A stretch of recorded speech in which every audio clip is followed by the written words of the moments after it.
First, it was the United States Secretary of State who went on a trip to Africa. Now it is the Vice President of the United States of America. And later in the year, the President himself is expected to come to Africa. These visits by top figures in the U.S. administration reflect the U.S.'s desire to strengthen ties with the continent where the influence of China and Russia is on the rise. Now, during the visit, Harris announced more than $1 billion in public and private money for economic development, $100 million for security assistance in West Africa, and $500 million to facilitate trade with Tanzania. However, there's this skepticism about whether the U.S. will follow through on its promises, and Harris has been faced with not so subtle hints that Africa expects more. For Accra, Ghana, the first point of visit of the American Vice President, I have joining me Paul Frimpong, who is an economist and Executive Director, Africa-China Center for Policy and Advisory. Thank you so much, Paul, for joining this conversation. All right, Paul, you will need to unmute your device so that we can hear you properly. Sure, sorry. Thank you for having me. All right, thank you so much for joining us. Now, looking at these three countries that U.S. Vice President visited, that is Kamala Harris, what would you say the center of attraction is, and how symbolic is this for Africa and the United States? Well, thank you very much. I think if you track in the first quarter of 2023, we've seen a high-level profile U.S. Government officials which have been in Africa since January 2023 till now. And this followed even the more symbolic events, which was the second U.S. African Day Summit that was held in December 2022 in Washington, D.C. That saw over 40 African head of state and ministers of finance and trade visiting Washington, D.C. to dialogue with President Biden and the team of the U.S. to really look at the new strategy that they put forward for the African relations. So, and they followed it up, like I said earlier, in the first quarter of 2023 with numerous high-profile visits. The Treasury Secretary has been in the continent. We've had the IMF, which of course, you all know, works alongside the U.S. government foreign policy as well. And then, of course, now we have the Vice President. So it quite shows you that we are now seeing a revived enthusiasm in terms of the U.S. interest in the continent. And for us as Africa, we've seen this kind of development in the past, of course. And now we are getting this kind of attention from different parts of the world. I mean, we have India is here, we have UAE is here, of course, we have China here, Turkey, Russia, everyone. So for me, I think it boils down to know, because all of these partners, let's not beat about the bush, have their own interests and the agenda. So we have to be asking ourselves what we intend to gain from this kind of partnership that is in the rise continent, so that we don't become a pawn in a scheme where we are being used, our backyard is being used to settle scores with any partner. We are here to protect the interests of the continent of Africa. So that should be our priority. So it's very symbolic. I mean, like I said, it's following their new interest and commitments in the continent that we want to do more with Africa now than we ever did in the past. All right, so we are seeing, just as you have said, that there's a lot of concerns and interests coming to play in terms of these sort of agreements and relationship being put in place by the superpowers. Talk about Russia, talk about US, talk about China, and of course the European Union that was all over Africa last year. But then let's begin to look at the countries one after the other. Let's take Zambia as a case study, where the Vice President visited. The Zambian government, that is the President of Zambia, that's Hakainde Hichilema, used the opportunity to appeal to the U.S. President to help restructure its debts, because that is one major issue that has lingered on for a long while, most especially for China, that has dragged that conversation for so long. And of course, the Vice President came out to say that, yes, it is time for the critical lenders, the creditors, as it were, to also speed up the process so that there could be a bit of debt debt burden, a reduction in debt burden for Zambia. Now, do you think that anything can be done, most especially with these visits, for Zambia to have its debt restructured speedily and, of course, reduce the debt burden? Well, with the issue about debts has been going on for a while. Of course, Zambia is a hot seat when it comes to the debt crisis, supposed debt crisis that we are facing on the continent. So I think it was very symbolic. I think the other U.S. even leaders that came up also visited Zambia. And for me, I think when we look at the debt discussion that we are having and restructuring debt, of course, the visit of the vice president is not going to lead to any process of speeding up the process of debt restructuring, because if you look at the debt portfolio of countries, the sub-region, especially Zambia, in Ghana case, we're also going through the program with the IMF. We'll come to that, I'm sure. We look at the portfolio in terms of the component of the creditors that these countries owe. We are talking about 70, in some cases, about 80% of them being owed to commercial lenders. So you countries that raise euro bonds, these are money that has took from private hedge funds, private equity funds, sovereign wealth funds in Wall Street, in London, that actually in Hong Kong, that invested in these euro bonds. So those are majority. Look at the external debt of most of these countries. That is where the majority of their debt are. Even the component of China is not that much. Just that when you look at the share size as a single creditor, that is when the issue about China becomes an issue. Even in Ghana, the whole external debt of China owes just 3%. So we owe just 3% of our external debt is to China. So it's not really about the fact that China has to be. So when you look at the rhetoric, when you track the kind of conversation that's happening, even when the IMF, managing director visited, right? It's more, I see a trend where it's an avenue to send caution. It's an avenue to sort of slow down the kind of engagement that some of the countries are having with countries like China, right? So for me, it's not going to speed up the process, because you went to the international capital market to borrow, unless you have any bilateral debt relation that you can speed up. Maybe you have with the US or EU, that some of these conversations from the vice president can weigh in and help you to speed up the process. Otherwise, the standard debt that you owe to commercial lenders, nothing is going to happen to it. All right. Well, talking about the diversification of the Ghanaian economy beyond natural export of resources. Now, the president, Nana Akufo-Addo, said that he is envisioning a Ghana beyond aid. So now you are saying that you don't see any sort of speed up in the process of debt restructuring for Zambia. But in the case of Ghana, do you think that this US-Africa relationship will bring any sort of good for Ghana and its economy? And if that will happen, how do you think that Ghana can best position itself to achieve this? Well, let's not beat about the bush. Of course, we all know how strong the US economy is and what it means to have such a country as a partner in so many fronts. Of course, there has been a dwindling sort of enthusiasm when it comes to the U.S. relation with countries on the continent.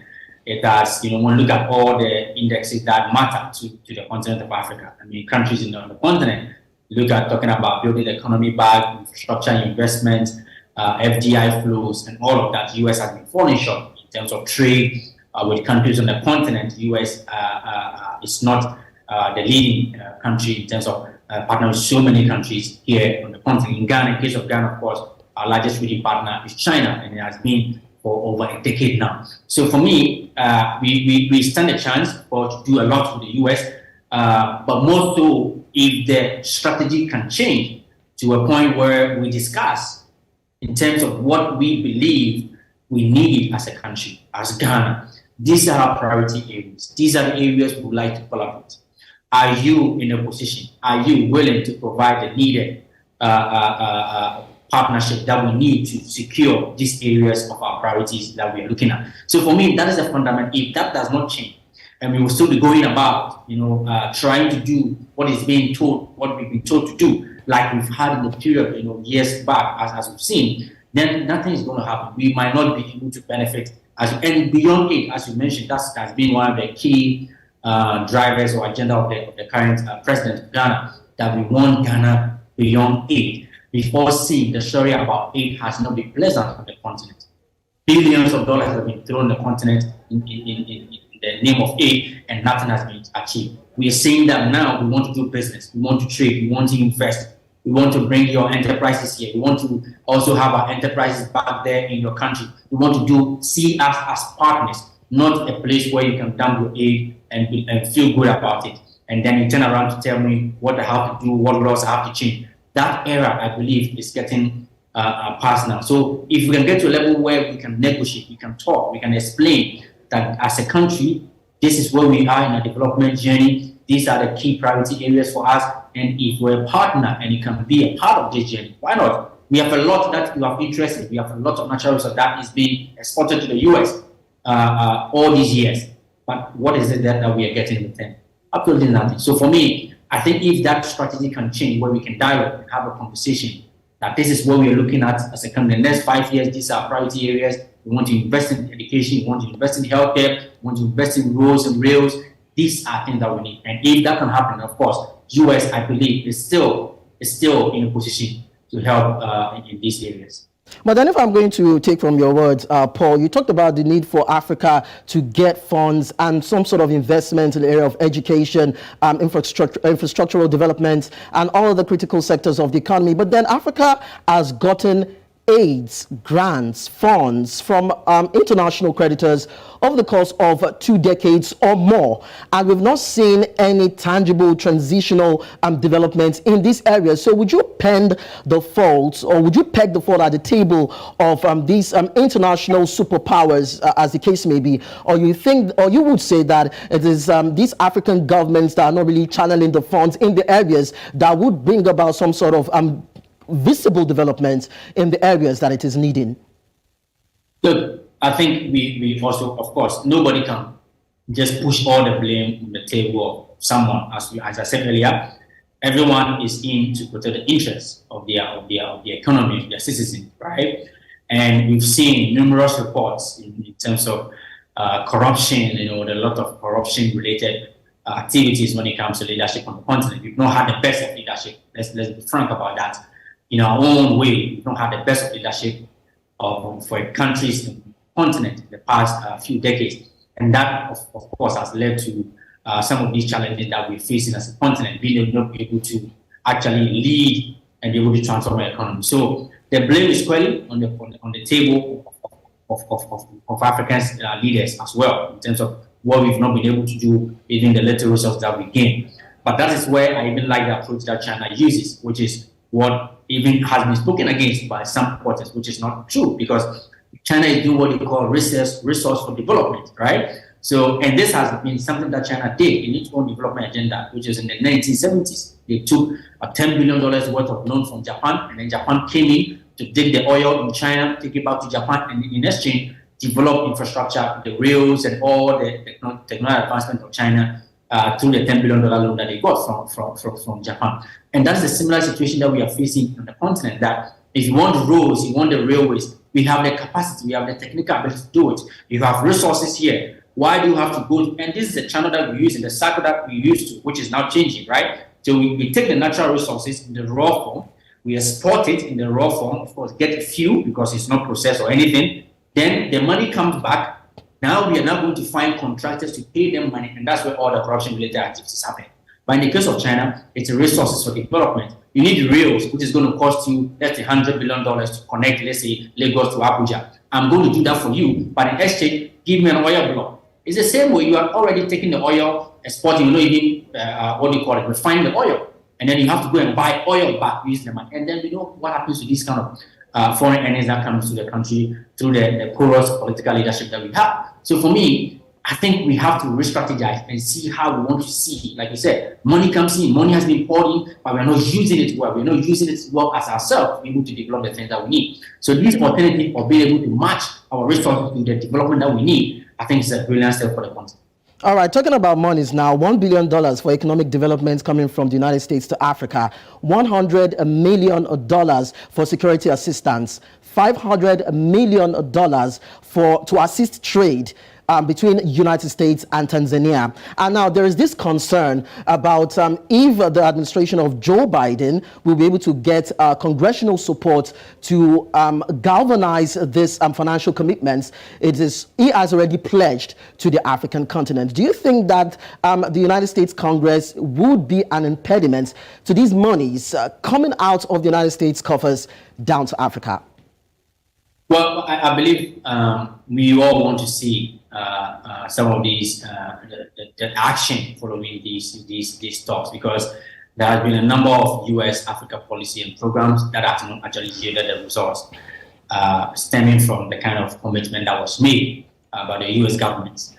So we want to see that this time around, real business is being done. And of course, when the African leaders were in the U.S. in December 2015, that's when all these pledges were made. That's when the U.S. launched a new Africa strategy and all of that. That's when and frankly speaking, we heard most of African leaders speaking there right in front of Biden that, please, it's time to change the strategy that you're using with Africa. It's time to do business. It's time to invest.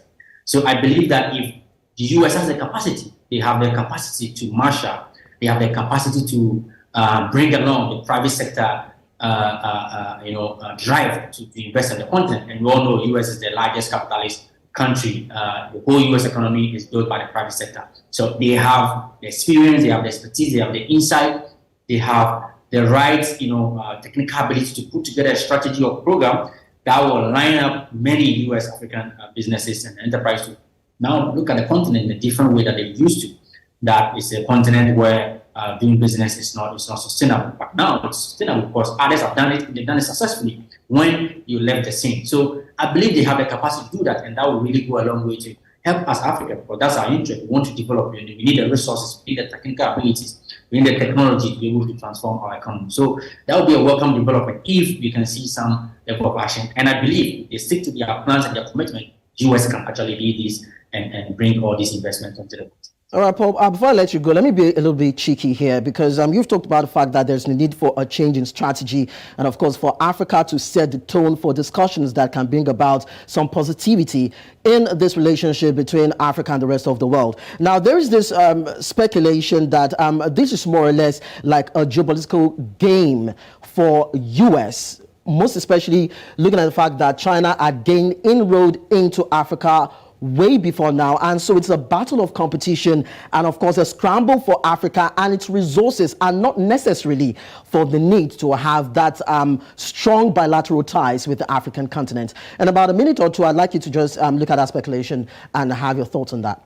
No, I think it's more so a confirmed speculation, as you say, because if you look at the rhetoric of the U.S. leaders the past couple of years leading to 2023, it's always about countering China's influence on the continent, right? What have they been trying to do? Even in Ghana, I did mention, I even wrote a paper on this issue about the debt restructuring and how the US is now pushing Ghana to go and talk to China and get China to cancel your debt and all of that.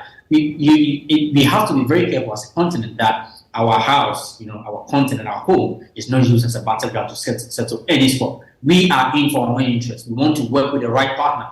We want to work with a partner that understands our development needs. We want to work with a partner that is willing to come here, be on the ground with us, and help us change the structure of our economies. That's what we're looking for. So I do not subscribe, and that has been the challenge. Of course, we all know there are a lot of negative rhetoric from the U.S., from the West led by US, China's role in Africa, but we know who our partners, the right partners we want. We know, we decide. These are 54, 55 independent countries, which all have their own rules and regulations of engagement. So they decide which country they want to relate with, which country they want to trade with. So I want to send a sign of caution that African leaders and African countries has to be very careful that we don't become, a battlefield, a battleground for anyone to settle any score. We are doing business, we made business, we want to transform our economies, and whoever is here to help out, China has been here. They've been doing tremendous work. For the first time, we've seen a lot of real hard infrastructures